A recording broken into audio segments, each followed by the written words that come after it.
Hey, bonjour et bienvenue dans cette 7e vidéo sur le livre de John Truby, L'anatomie du scénario. Depuis plusieurs semaines, nous avons abordé des sujets très divers et parfois complexes de la méthode de notre chère Jodie. Mais aujourd'hui, nous allons regarder de plus près l'un des systèmes les plus connus de son livre.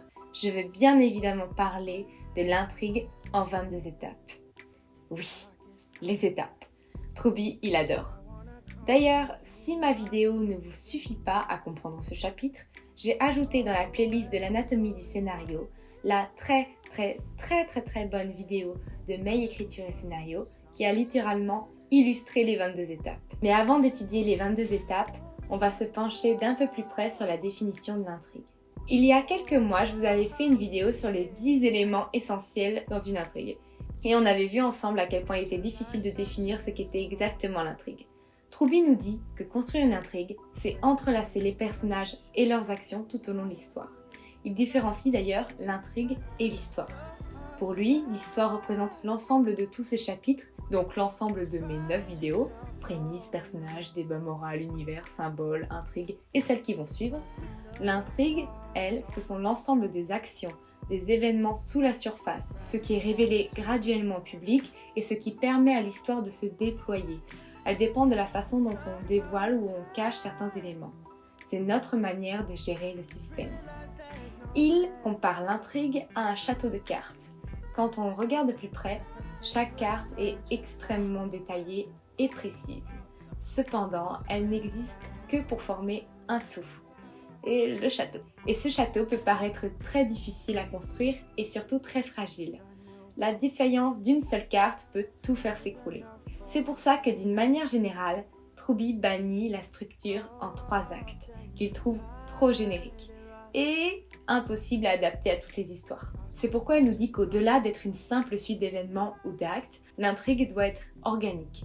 Ce qui signifie que la suite d'actions amène à la transformation du personnage ou explique pourquoi cette transformation n'a pas eu lieu.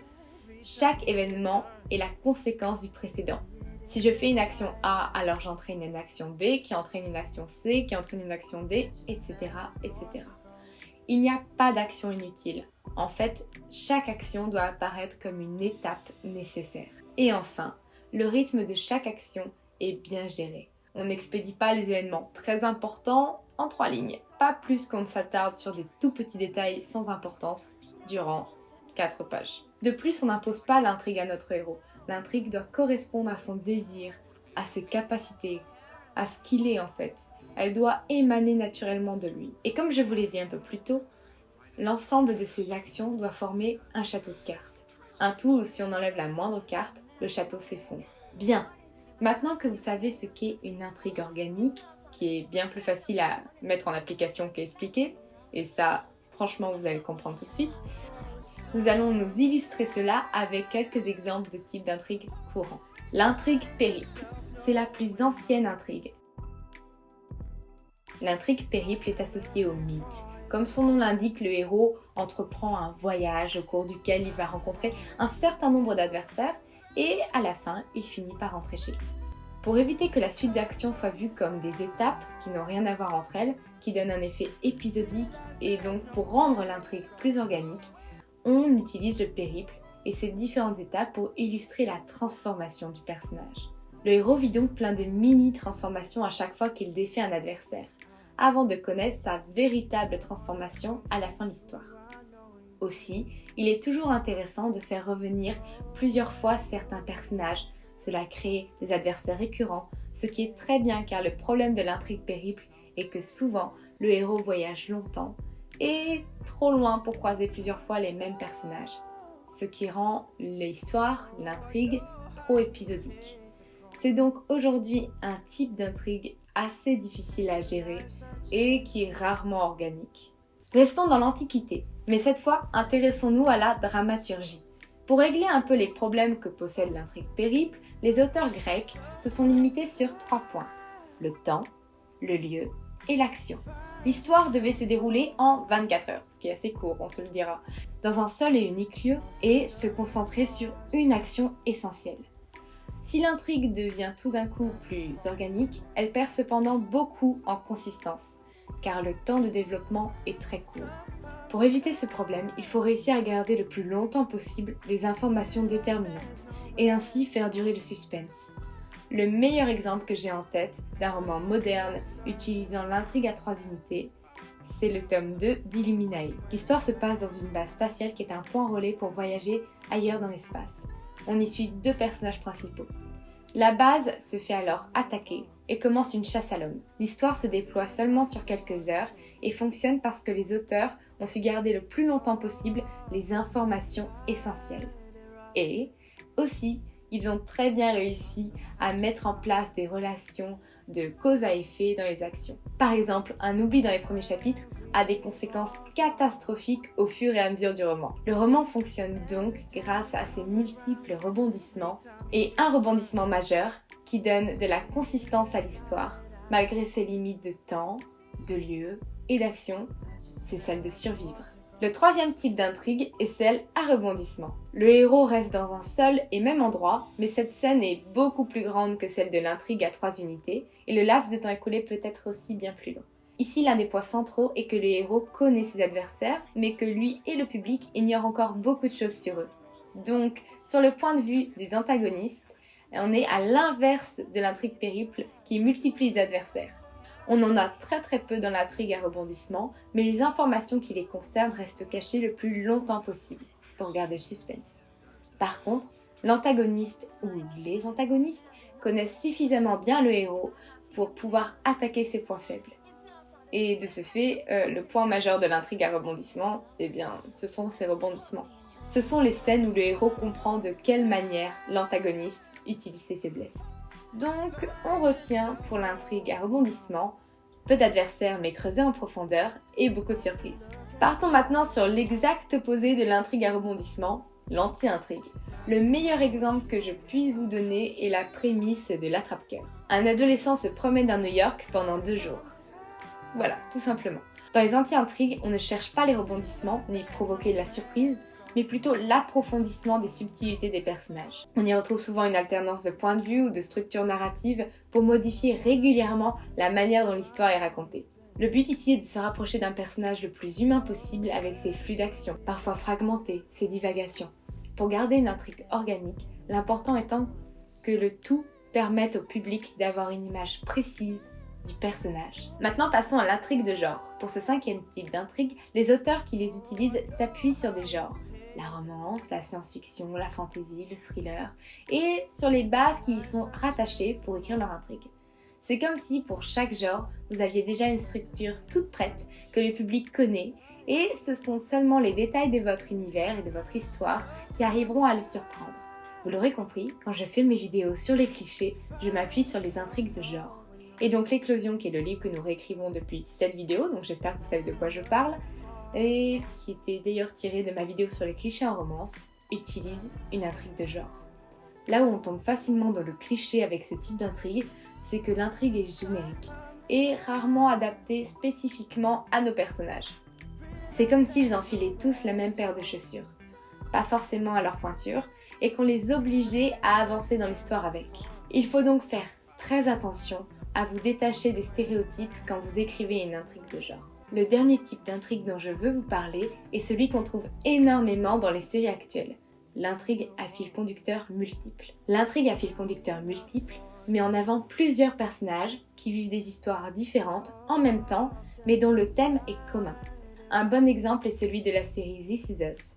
On y suit l'histoire de triplés dans leur vie adulte à 36 ans, mais aussi la vie de leurs parents au moment de leur naissance, mais aussi leur vie à 10 ans, à 17 ans, et la vie de leurs enfants 20 ans plus tard.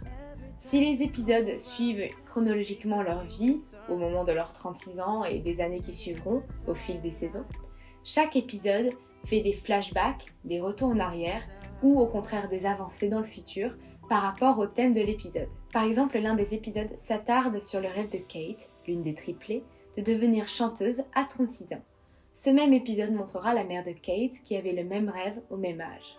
Mais aussi Kate à 10 ans, au moment où elle a commencé à chanter, et Kate à 17 ans, dont le rêve était à portée de main. On est sur un thème global, mais en même temps, on a plusieurs fils conducteurs. Un autre exemple est celui des séries médicales comme Grey's Anatomy, où on suit la vie sentimentale d'à peu près tout l'hôpital. mais où chaque épisode a un thème commun. Bien, maintenant que nous avons tous en tête quelques structures courantes d'intrigue, nous allons enfin pouvoir nous intéresser aux 22 étapes dont je vous avais parlé au début. Je vous sens paniquer parce que 22, ça paraît beaucoup. Mais si je vous dis qu'en fait, nous en connaissons déjà 7. Et oui, les 7 étapes que nous avons découvertes lors de la deuxième vidéo font partie des 22 étapes. Et ça fait plaisir.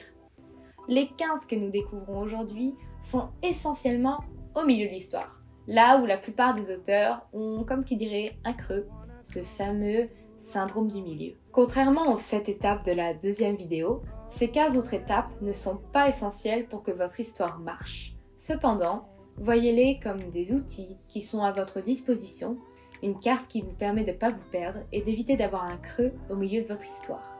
Par contre, Trouby le précise bien, ne voyez pas l'ensemble de ces 22 étapes comme une formule toute faite qu'il suffirait d'appliquer bêtement. Sinon, toutes les histoires raconteraient la même chose et ce serait plutôt ennuyant. Au contraire, c'est plutôt un échafaudage qui vous permettra de libérer votre créativité sans partir dans tous les sens. Aussi, je crois que je l'avais dit dans ma deuxième vidéo justement, vous n'êtes pas obligé d'utiliser les 22 étapes. Si certaines ne correspondent pas à votre roman, alors ne vous forcez pas à les utiliser. De même, si vous écrivez une courte nouvelle, vous n'aurez pas le temps de toutes les placer. Par contre, dans le cas d'un roman plus long, votre livre peut tout à fait contenir ces 22 étapes, voire en avoir bien plus. Avant de vous les décrire une par une, sachez que l'on peut classer ces étapes en 3 catégories. Celles qui sont rattachées au développement du personnage, celles qui sont rattachées à l'intrigue et celles qui sont rattachées au débat moral. La première étape est en réalité la dernière, puisque dès le départ, nous allons choisir quelle sera la prise de conscience, le besoin et le désir de votre personnage. En bref, quelle transformation il subira tout au long de l'histoire. On doit alors se demander ce qu'il va apprendre à la fin, ce qu'il sait au début, ce en quoi il croit et quelle est son erreur initiale au commencement de l'histoire. Mettons ça en place pour l'éclosion. La prise de conscience. Anna comprend que son bonheur personnel est aussi important que le bonheur des autres. Et aussi qu'elle doit trouver l'équilibre entre une générosité et une bonne estime d'elle-même. Besoin psychologique. Elle doit améliorer son estime d'elle-même et apprendre à s'aimer et à aimer quelqu'un d'autre. Besoin moral. Elle doit cesser le jeu psychologique dans lequel elle passe sans cesse d'un rôle à un autre, de victime à sauveuse, en passant par la persécutrice, ce même jeu qui blesse les gens qu'elle aime. Désir. Elle souhaite finir ses études en beauté et trouver une entreprise pour l'employer juste après. Et enfin, son erreur initiale, Anna considère qu'Oliver a besoin d'elle et qu'elle est la seule personne à pouvoir lui venir en aide et qu'il ne veut que son bonheur. La deuxième étape est celle du spectre. Elle concerne tout ce qui s'est passé avant le début de l'histoire et plus particulièrement les événements qui ont marqué la vie de votre personnage. Ce qui le hante encore au début de l'histoire, c'est un peu son adversaire interne. Votre personnage prend alors de l'ampleur car son développement psychologique n'a pas commencé avec la première ligne de votre roman. Aussi, un point essentiel de ce spectre, c'est qu'il ne faut pas le révéler dès le début de votre roman. Bien au contraire. Je reprends l'exemple de la série This Is Us, qui est d'ailleurs très parlant. On suit donc l'histoire d'une famille à travers les années et comment cette histoire marque leur vie présente à 36 ans. Et donc dès les premiers épisodes, on se rend compte que dans le présent, le père des triplés est mort depuis des années. On ne sait pas quand, ni comment, ni pourquoi.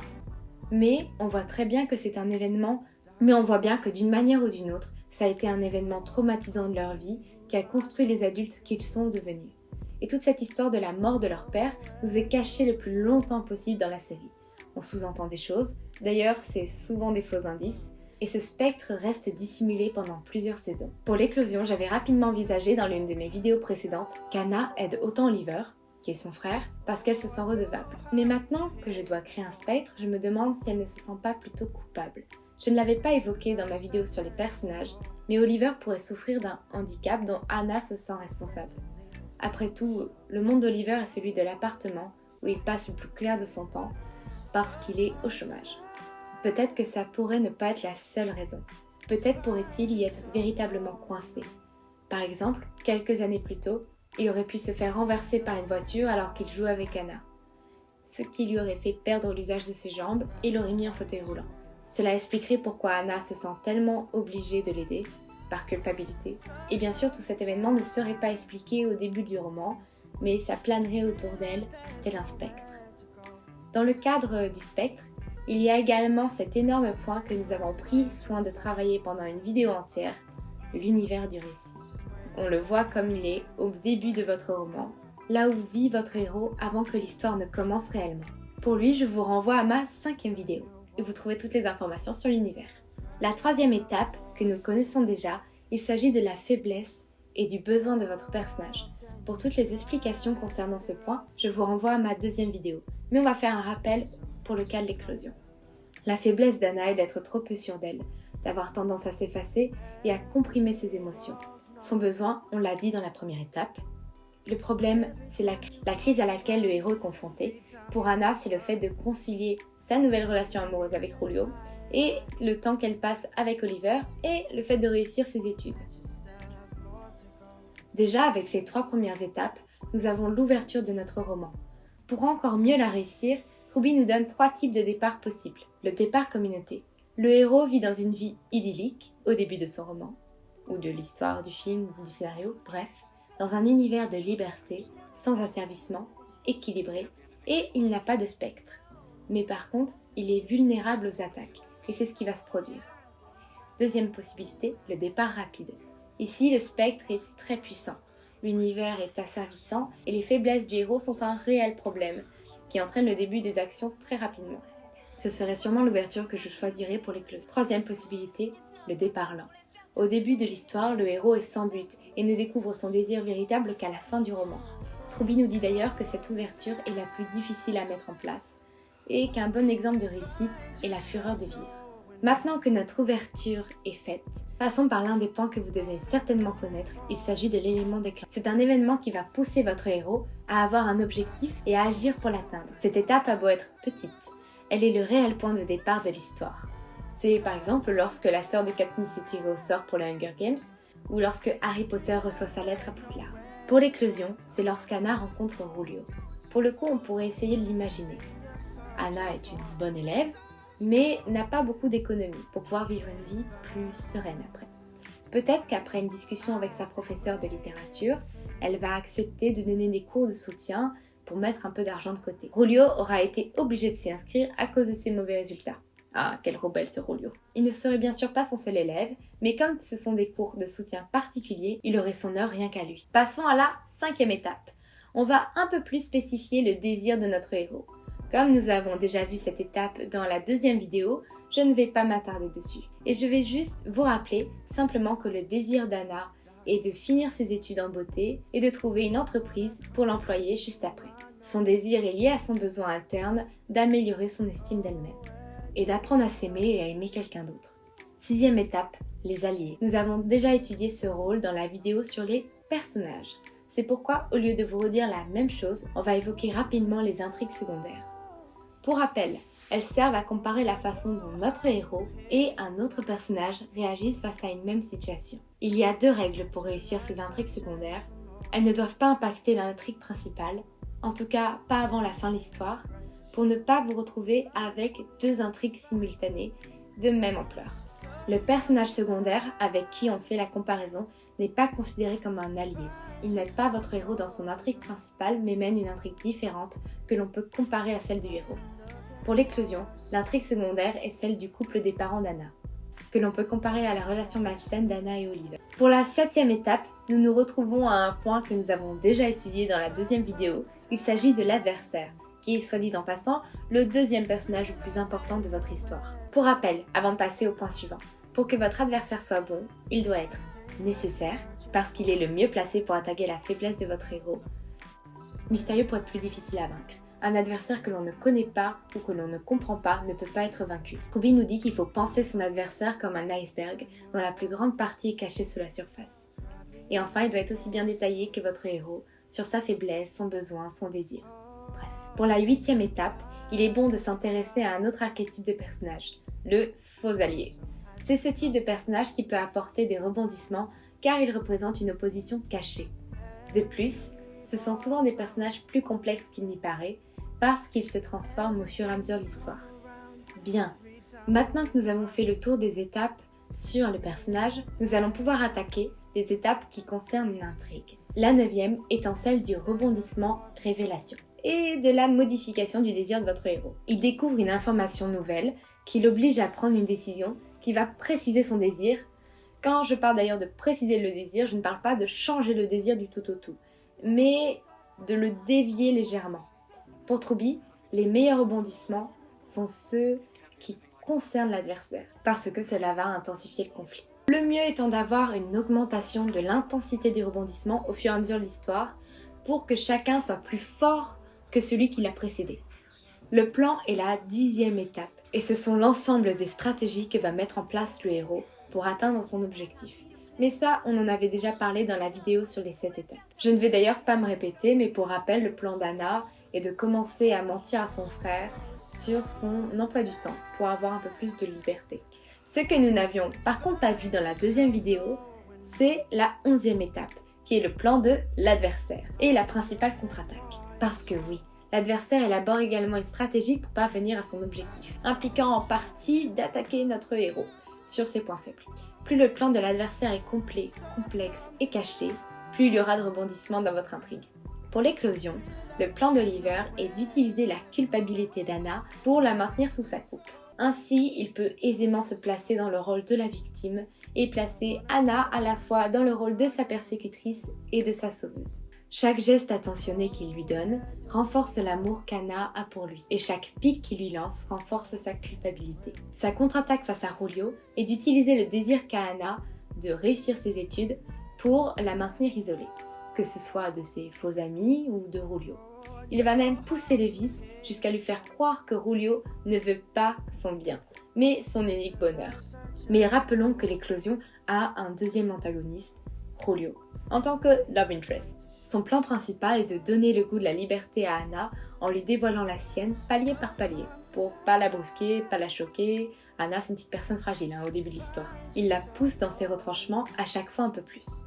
Sa contre-attaque face à Oliver sera de vouloir montrer à Anna à quel point il est malsain, ce qui ne va pas vraiment fonctionner. Anna aura sa prise de conscience seule à la fin de l'histoire. La 12e étape concerne toutes les actions que va mener votre héros depuis son plan jusqu'à l'étape 14 que l'on va voir juste après. Par exemple, voici les étapes de dynamisme pour l'éclosion. Anna décide de donner des cours particuliers pour mettre de l'argent de côté. Elle ment à Oliver en lui disant que ses horaires de cours ont changé, car elle sait qu'il n'approuverait pas qu'il puisse donner des cours de soutien. Elle rencontre Julio, qui est un de ses élèves et qui lui donne beaucoup de fil à retordre. Ah, quelle voix belle Julio. Elle accepte de venir prendre un café avec lui s'il est plus sérieux dans ses cours et s'il lit un roman qu'elle lui conseille. Elle accepte aussi de faire d'autres rendez-vous avec lui, ce qui va créer des tensions avec Oliver. Enfin, ses notes vont baisser parce qu'elle passe plus de temps avec Julio qu'à travailler. À ce point du dynamisme narratif, notre héros s'enlise et commet des erreurs, ce qui entraîne la 13e étape, une attaque par un allié. Comme on l'avait vu dans la vidéo sur le débat moral, juste là. Cet allié qui formule la critique devient en quelque sorte la conscience de votre héros. Même si le héros conteste le plus souvent la critique et tente de se justifier, cela ne l'empêche pas de douter et de remettre en question son système de croyances. Dans le cas de l'éclosion, l'attaque pourrait venir de la professeure de littérature. Sa critique pourrait être qu'Anna n'arrive pas à trouver l'équilibre pour réussir à la fois sa vie personnelle et ses relations. La justification d'Anna étant « à quoi bon réussir en tant qu'individu si elle est seule ?» Nous arrivons à un moment fondamental de notre intrigue, et celui de l'apparente défaite ou de l'apparente victoire. Je vais me concentrer sur l'apparente défaite, mais vous pouvez inverser pour avoir l'apparente victoire. Votre héros, dans l'apparente défaite, perd face à votre adversaire et se croit totalement perdu. Ce n'est pas simplement un petit échec, c'est un événement dévastateur. Ce phénomène augmente la tension dramatique, car pour atteindre son objectif, le héros va devoir se relever et sortir des abysses dans lesquels il est plongé. Pour Anna, l'apparente défaite est le moment où elle comprend que si elle continue comme ça, elle ne réussira pas ses examens, et qu'Oliver la convainc de rompre avec Julio. Si triste cette scène, franchement. Maintenant que votre héros est au plus bas, c'est ce que nous avons toujours voulu, n'est-ce pas? Ou au plus haut, ça dépend, peut-être que vous lui avez fait gagner pour mieux le faire perdre après. Il lui faut un moyen de remonter ou de redescendre. Et c'est la 15e étape qui va nous le donner, avec un deuxième rebondissement ou une deuxième révélation. Grâce à cette découverte, votre héros se relève et devient totalement obsédé par son objectif. Pour l'éclosion, cela pourrait être Anna apprend que le journal de ses rêves recrute à New York pour un poste destiné à une future diplômée. La décision qu'elle va prendre sera: Anna demande conseil à son père, il lui raconte sa jeunesse, ses regrets et lui demande de tenter le coup. Le désir modifié, Anna ne veut plus simplement terminer ses études pour trouver un travail, mais elle veut les réussir avec brio pour que son CV soit retenu par le journal new-yorkais. Motivation modifiée, Anna culpabilise néanmoins de ce rêve car il l'obligerait à changer d'état et à abandonner sa famille. Pour le coup, l'étape suivante ne concerne pas le héros, mais seulement le public, qu'il soit lecteur ou spectateur. Et c'est une révélation qui va être donnée, mais que le héros ne va pas connaître tout de suite. Souvent, c'est un moment où le public découvre qui est le faux allié. Mais ça peut être aussi la technique de la bombe posée sous la table. Cette technique marche seulement si votre narrateur est omniscient ou externe, ce qui est le cas de la majorité des films. Mais pas de tous les romans. Je vous en avais parlé dans ma vidéo sur l'alternance des points de vue, au moment de l'alternance déséquilibrée. De manière très schématique, c'est un moment où le spectateur voit qu'il y a une bombe posée sous la table où mangent les protagonistes, et qui, eux, l'ignorent. Le public est donc le seul à savoir qu'elle est là, qu'elle va exploser, ce qui augmente le suspense et la tension. Pour le coup, on ne pourrait pas le faire avec l'éclosion car la narration est centrée sur le point de vue interne d'Anna. La fin se rapproche à grands pas et nous arrivons au troisième rebondissement, ou troisième révélation qui est la 17e étape. Truby nous dit que c'est souvent le moment où notre héros trouve un nouveau moyen de vaincre son adversaire ou de découvrir l'identité du faux allié. Cette information le rend plus fort. Pour l'éclosion, on pourrait faire un truc du genre, en tant que rebondissement, Anna apprend que Julio arrête totalement les cours, elle va le trouver, il lui avoue qu'il l'aime toujours et en profite pour lui rendre discrètement le collier qu'il lui avait offert. La décision, Anna décide de s'excuser auprès de Julio pour le mal qu'elle lui a fait. Désir modifié? Non, son désir n'est pas modifié. Elle veut obtenir son diplôme pour que son CV soit sûr d'être accepté, ce qui fait qu'elle ne souhaite pas se remettre avec Julio malgré ses sentiments.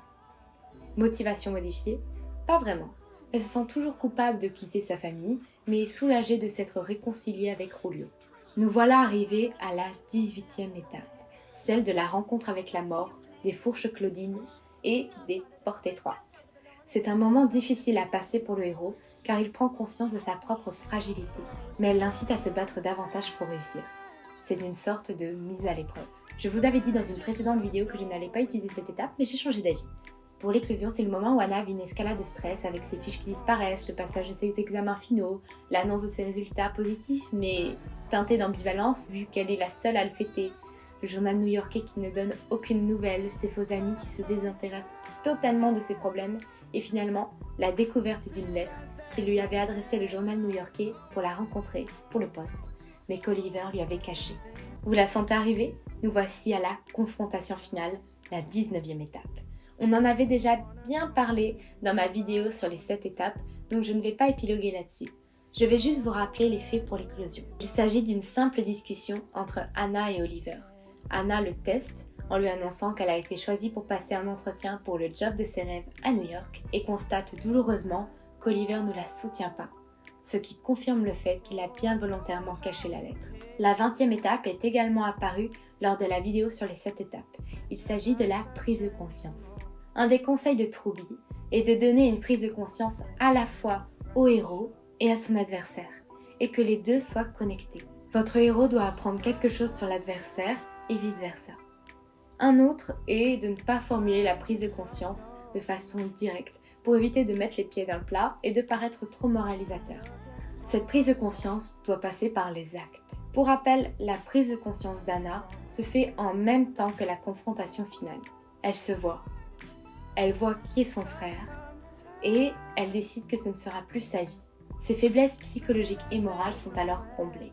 Avant-dernière étape, la décision morale. C'est la conséquence de la prise de conscience. Le moment où votre héros doit prendre une décision entre deux façons d'agir, entre deux modes de pensée, entre deux ensembles de valeurs. Ce choix est la finalité de sa transformation. Pour l'éclosion, le choix se passe au moment de la confrontation finale et de la prise de conscience. Anna s'est suffisamment transformée pour voir Oliver tel qu'il est vraiment. Et elle choisit de s'en aller avec quelques affaires pour rejoindre Julio. En faisant ça, elle le considère enfin comme un adulte et elle ne fera plus passer ses désirs au-dessus de ceux de tous les autres. Elle se choisit, elle, et son propre bonheur. 22e et dernière étape, Vous la connaissez déjà, il s'agit du retour à l'équilibre. Le désir et le besoin ont été comblés, à moins que votre histoire soit une fin tragique, ce qui n'est pas le cas pour l'éclosion, heureusement. Notre héros s'est transformé grâce à l'ensemble de son parcours, et en particulier grâce à sa prise de conscience. Et il va pouvoir démarrer une nouvelle vie, ou être détruit dans le cas d'une tragédie. Dans l'éclosion, Anna s'est libérée de son frère, a enfin trouvé son équilibre dans sa relation avec Julio, et s'est aussi décidée quant à son avenir professionnel. Avant de terminer cette très longue vidéo, voici quelques derniers conseils de Truby. Restez souple. Les 22 étapes ne sont pas obligatoires. Il peut y en avoir plus, il peut y en avoir moins. Gardez simplement les 7 plus importantes en tête, et la majorité d'entre elles n'ont pas un ordre chronologique précis. L'ordre que nous a donné Truby, c'est celui que les êtres humains traversent généralement face à un problème. Mais tout peut être modelé à votre façon. Cependant, si vous décidez de faire des changements, veillez à bien garder l'aspect organique de l'histoire. Vouloir à tout prix viser l'originalité n'est pas une fin en soi, si vous perdez en qualité. Troisième conseil, faites toujours en sorte que votre intrigue augmente en intensité au fur et à mesure de l'histoire grâce aux divers rebondissements. À la fin de cet immense chapitre de plus de 100 pages, Truby parle en quelques pages du choix du narrateur. Mais pour le coup, la vidéo contient déjà beaucoup d'informations, donc je vous laisserai découvrir ces quelques pages le jour où vous souhaiterez lire le roman. Vous aurez l'impression de découvrir un petit bonus et ça c'est plutôt cool. J'espère que vous avez aimé cette vidéo. N'hésitez pas à la liker, à la commenter, à vous abonner et à activer la petite cloche. On se retrouve la semaine prochaine pour l'avant-dernière, déjà, vidéo de cette série qui portera sur le tissage des scènes. Vous pouvez me retrouver sur Instagram, YouTube, sur mon podcast. Tous les liens sont en barre d'infos. En attendant, écrivez bien, prenez soin de vous et à la semaine prochaine pour une nouvelle vidéo. Salut!